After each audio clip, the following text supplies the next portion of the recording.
دوستو، اللہ سبحانہ و تعالیٰ نے حضرت آدم علیہ السلام سے لے کر 1,24,000 نبی علیہ السلام کو دنیا میں توحید اور دین حق اسلام کی ترویج کے لیے بھیجا اور مختلف ادوار میں مختلف معجزات بھی عطا کیے۔ دوستو، نبیوں کو معجزہ عطا ہونا نبیوں کی شان اور مرتبے کا ثبوت ہوتا ہے، لیکن ماضی میں کچھ اللہ کے نیک اور صالح بندے ایسے بھی گزرے ہیں جو نبی نہیں تھے اور نہ ہی نبیوں کے اصحاب اور نہ ہی تابعین میں سے تھے، لیکن اللہ کے ایسے نیک بندے تھے جنہوں نے دین حق اسلام و توحید کی خاطر اپنا سب کچھ لٹا دیا، اور پھر اللہ پاک نے ان کو معجزہ عطا کیا جو نبیوں کی شان ہوتی ہے۔ اور اللہ تعالیٰ نے قرآن کریم میں ان نیک لوگوں پر ایک سورت نازل فرما کر ان نیک لوگوں کا پورا واقعہ بیان فرما دیا، جن کو اصحاب الکہف بھی کہا جاتا ہے، اور ان کو اللہ سبحانہ و تعالیٰ نے معجزہ دکھا کر 300 سال کے لیے سلا دیا، اور جب وہ لوگ نیند سے بیدار ہوئے تو وہ یہی سمجھے کہ وہ کچھ گھنٹوں کی نیند لے کر بیدار ہوئے ہیں۔ دوستو، قرآن پاک کی سورہ کہف میں یہ سارا واقعہ اللہ پاک نے بڑی تفصیل سے بیان کیا ہے،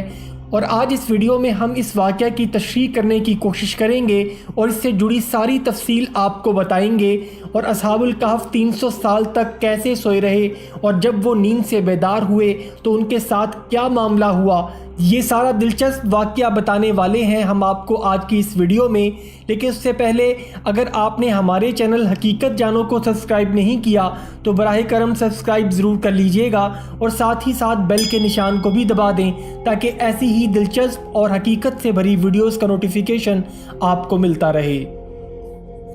دوستو، کہف کا اردو زبان میں مطلب غار ہے، اور اصحاب کا مطلب لوگ،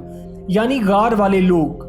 اصحاب الکہف ان چند نفوس قدسیہ پر مشتمل نوجوانوں کی ایک جماعت کا نام ہے جو حضرت عیسیٰ علیہ السلام کی بتائی ہوئی دین حق کی تعلیمات پر عمل پیرا تھے۔ دوستو، قرآن مجید میں اس واقعہ کے بیان کی وجہ یہ تھی کہ جب حضرت محمد صلی اللہ علیہ وآلہ وسلم نے نبوت کا اعلان کیا تو کچھ کفار ایک یہودی عالم کے پاس گئے اور پوچھا کہ تم اہل کتاب اور نبیوں کی قوم میں سے ہو، تم ہمیں بتاؤ کہ ہم حضرت محمد صلی اللہ علیہ وآلہ وسلم سے کیا سوال کریں کہ ان کے اصل نبی ہونے کی تصدیق ہو جائے۔ یہودی عالم نے حضرت محمد صلی اللہ علیہ وآلہ وسلم سے 3 سوال پوچھنے کو کہا، جن میں ایک سوال یہ بھی تھا کہ اصحاب الکہف کون ہیں۔ تو اللہ تعالیٰ نے اس سوال کے پیش نظر حضرت محمد صلی اللہ علیہ وآلہ وسلم پر سورہ کہف نازل فرمائی، اور اصحاب الکہف کا سارا واقعہ سورہ کہف کی پہلی 26 آیات میں بیان فرما دیا۔ دوستو، یہ حضرت عیسیٰ علیہ السلام کا دور تھا جب اللہ سبحانہ و تعالیٰ نے ان کو یروشلم فلسطین میں لوگوں کو اسلام کی تبلیغ کے لیے بھیجا۔ یہ علاقہ اس وقت بڑی حکومتی قوت رومن امپائر کے زیر اثر تھا، اور یہ بے دین اور بت پرست لوگ تھے۔ یہاں ایک یہودی بادشاہ کی حکومت تھی جو رومن امپائر کے ماتحت ہی کام کرتا تھا۔ جب حضرت عیسیٰ علیہ السلام نے یہاں تبلیغ شروع کی تو رومی سلطنت کے لوگ آپ کے مخالف ہو گئے اور آپ کو گرفتار کر کے سولی پر لٹکانا چاہا، مگر اللہ پاک کے حکم سے آپ کو زندہ آسمان پر اٹھا لیا گیا۔ اس واقعہ کے کچھ عرصہ بعد یہودی قوم نے رومی سلطنت کے خلاف بغاوت کر دی، لہٰذا اس کے جواب میں رومی بادشاہ ٹائٹس نے یروشلم پر حملہ کر کے یہودی حکومت اور یہودی لوگوں کو تہہ تیغ کر دیا، حتیٰ کہ بیت المقدس بھی اس کے شر سے محفوظ نہ رہ سکا، اور اس نے 1.5 لاکھ یہودیوں کو قتل کر دیا، اور جو بچے کچے یہودی وہاں رہ گئے وہ اپنی جان بچا کر وہاں سے نکل گئے، اور یوں صرف اور صرف عیسائی لوگ جو حضرت عیسیٰ علیہ السلام کے ماننے والے تھے، حضرت عیسیٰ علیہ السلام کی تعلیمات کے پیروکار تھے، بس وہی فلسطین میں موجود رہے۔ دوستو، اس زمانے میں یروشلم پر دقیانوس نامی ایک بت پرست بادشاہ کی حکومت تھی، اور یہ بھی کہا جاتا ہے کہ اصحاب الکہف کے 7 نوجوان بھی دقیانوس بادشاہ کے دربار کے اعلیٰ عہدوں پر فائز تھے، اور جب اللہ پاک نے ان نوجوانوں کو ہدایت کے لیے چنا تو اصحاب الکہف نے دقیانوس کے دربار میں اعلان بت پرستی سے بیزار ہونے اور اللہ کی توحید پر یقین کامل رکھنے کا اظہار کر دیا۔ دقیانوس اس واقعہ کے بعد حضرت عیسیٰ علیہ السلام کی تعلیمات کے ماننے والوں کا جانی دشمن بن گیا، اور اس نے ان نوجوانوں کو ایک دن اپنے دربار میں بلا لیا اور کہا کہ میں تمہیں چند دن کی مہلت دیتا ہوں، اگر تم اپنے نئے دین عیسائیت سے باز نہ آئے اور بت پرستی کو اختیار نہ کیا تو میں تم کو قتل کر ڈالوں گا،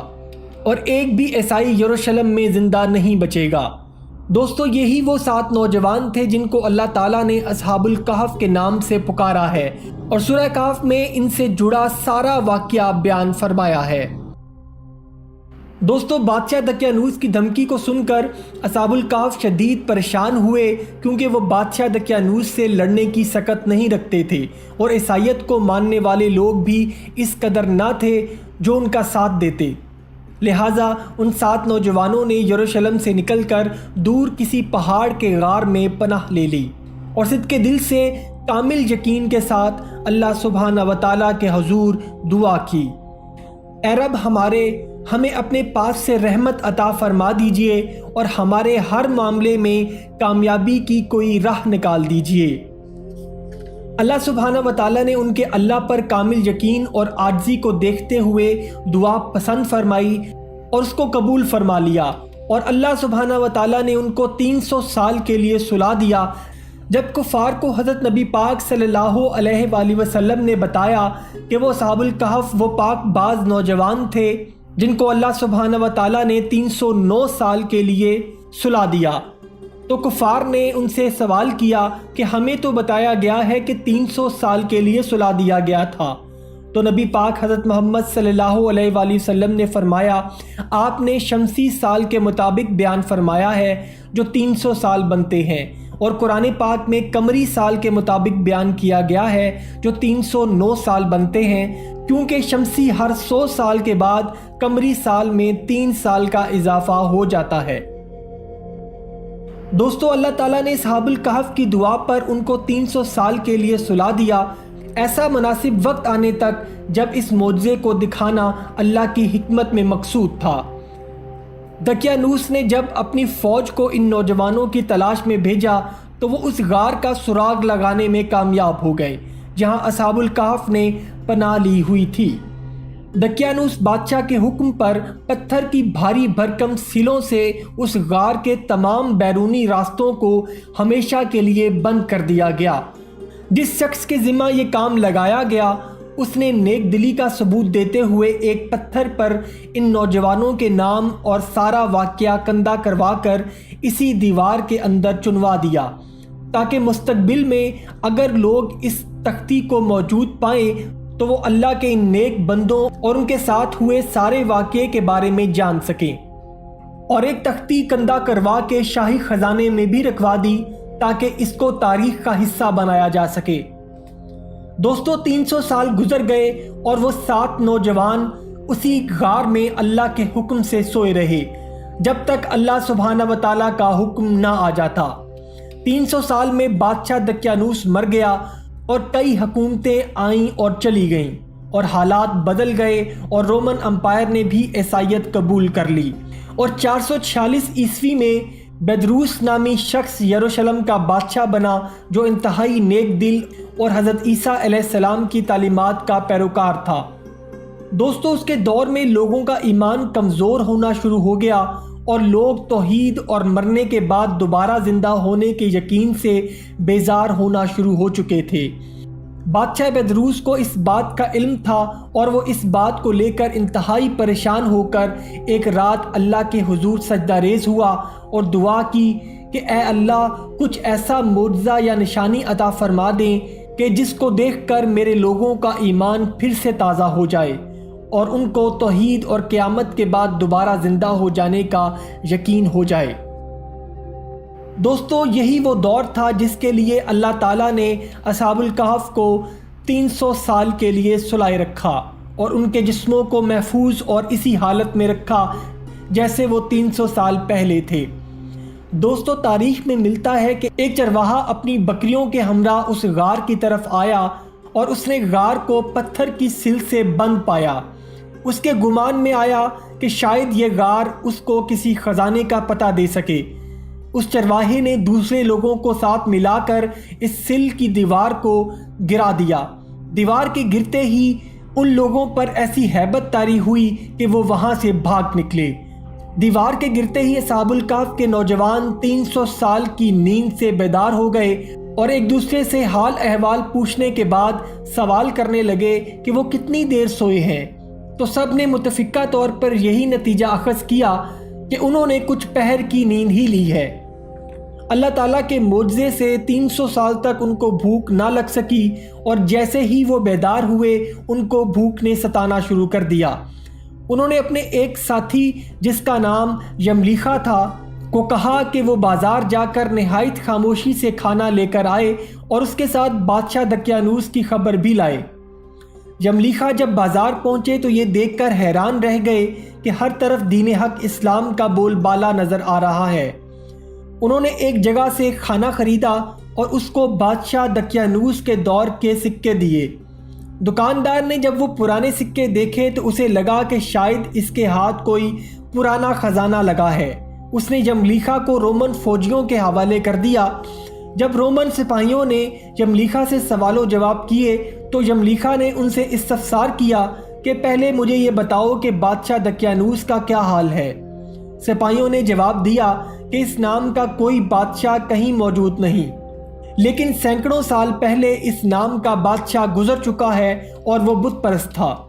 یہ بات سن کر یملیخا حیران و پریشان ہو گئے اور کہا کہ ابھی کل ہی تو ہم اس کے شر سے اپنی جان اور ایمان بچا کر بھاگے تھے، اور میں اور میرے باقی ساتھی قریب ہی ایک غار میں چھپ گئے تھے، جبکہ میرے باقی ساتھی اس وقت بھی اسی غار میں موجود ہیں۔ جب سپاہی اور علاقے کے لوگ یملیخا کے ساتھ اس غار میں پہنچے تو باقی ساتھی یملیخا کا انتظار کر رہے تھے۔ جب سپاہی غار پر پہنچے تو انہوں نے اپنی تاریخ میں نسل در نسل یہ بھی سن رکھا تھا کہ اللہ کے کچھ برگزیدہ بندے کسی غار میں موجود ہیں، لہٰذا سپاہیوں نے اس غار میں وہ پتھر کی سل بھی برآمد کر لی جس پر اصحاب الکہف کے نام اور واقعہ درج تھا، اور ساتھ یہ بھی لکھا تھا کہ یہ مومنوں کی جماعت ہے اور اپنے دین کی حفاظت کے لیے دقیانوس بادشاہ کے خوف سے اس غار میں پناہ گزین ہوئی ہے۔ سپاہیوں نے اصحاب الکہف کی اطلاع بادشاہ بدروس کو دی، جو اپنے وزراء کے ساتھ وہاں پہنچ گیا،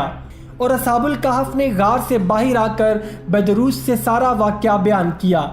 تو بادشاہ بدروس نے سجدہ ریز ہو کر اپنی دعا کی قبولیت کا شکر ادا کیا کہ اب اس معجزہ کو دیکھ کر لوگوں کا اللہ تعالیٰ کی وحدانیت اور قیامت کے دن دوبارہ زندہ ہو جانے پر ایمان پختہ ہو جائے گا۔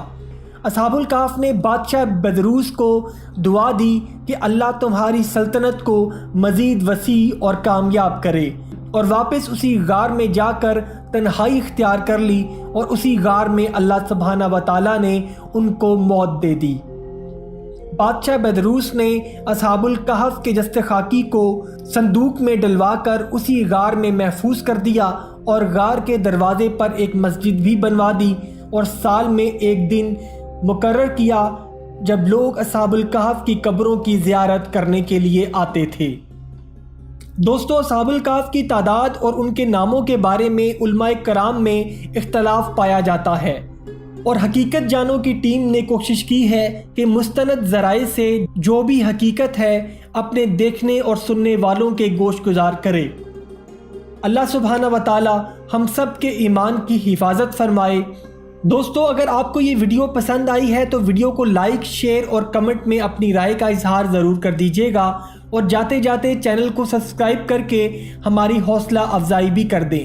اپنا اور اپنے گھر والوں کا بہت سا خیال رکھیے گا۔ وما الینا الا البلاغ المبین۔